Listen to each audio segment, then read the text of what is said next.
Student है, TD college के पास में, टीडी कॉलेज के पास में, टीडी कॉलेज के पास में।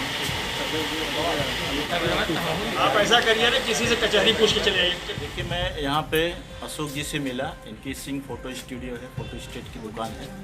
जो मुझे जानकारी हुई है कि भाई उस व्यापारी के यहाँ अगर कोई फ़ोटो स्टेट के लिए आता है तो उसका काम है कि भाई उसको देवता की तरह मानता है ग्राहक को, और फ़ोटो कॉपी निकालता है, उनसे पैसा लेता है, उनको हाथ जोड़ के विदा करता है। लेकिन जो एफआईआर में मैंने पढ़ा, जो सेक्शन लगाया गया, कोई भी व्यापारी किसी के ऊपर हाथ नहीं चलाता है, मैं अच्छी तरह से जानता हूँ। तो मैंने जब इनसे बातचीत किया, इंक्वायरी किया, तो पता चला है कि इनके ही ऊपर एफआईआर हो गया, इनकी फैमिली के ऊपर एफआईआर हो गया है।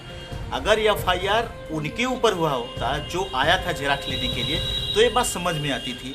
व्यापारी जिसकी जेराक्स की दुकान है, उसके ऊपर एफआईआर है, ये बात समझ में नहीं आती है। क्या आप लोग क्या कर रहे हैं इसको लेके? आप बिल्कुल मैं तो अभी आज ही मिला हूँ, अभी मिला हूँ, मुझे जानकारी सुबह से मिली है।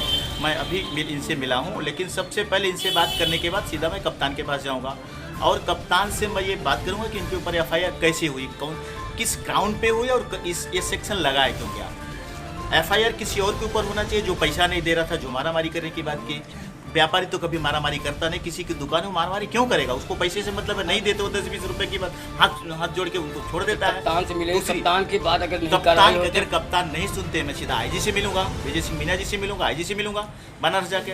अगर उनसे बात नहीं जमती है तो फिर मैं चले जाऊँगा लखनऊ, एडीजी से मिलूंगा, और एडीजी से नहीं बात बनती डीजीपी से मिलूंगा।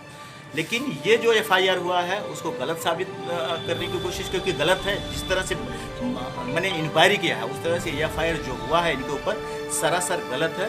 व्यापारी मारामारी करता नहीं है, और इस छोटे से 10-20 रुपए के लिए तो व्यापारी कभी भी मारामारी नहीं करता। वो 10-20 हज़ार अपना छोड़ देता है, लेकिन मारामारी नहीं करता। जब उसने मारामारी नहीं किया है, हाथापाई नहीं हुई है, तो उसके ऊपर एफआईआर क्यों हुआ, किस कारण हुआ, और ये सेक्शन लगाए क्यों गए? कार्रवाई करे, क्या क्या चाहते हैं कार्रवाई? जिसने एफआईआर किया है, करवाया, जो कंप्लेनेंट है, उसके ऊपर एफआईआर होना चाहिए, क्योंकि उसने गलत इनके ऊपर फंसाया है, इनके सम्मान को धब्बा लगा है, इनका मान सम्मान गिराया है, और इनके ऊपर सेक्शन लगा है, उनको हरासमेंट हुआ है, इनको पुलिस पकड़ के लेके गई है। दूसरा, जिस आईओ ने किया है, जो एसओ चाहे एसआई, जो इंस्पेक्टर हो, जिसने भी किया हुआ है, तो वो उनके ऊपर भी कार्रवाई होनी चाहिए, सख्त से सख्त कार्रवाई होनी चाहिए कि ऐसा उन्होंने एफआईआर क्यों किया।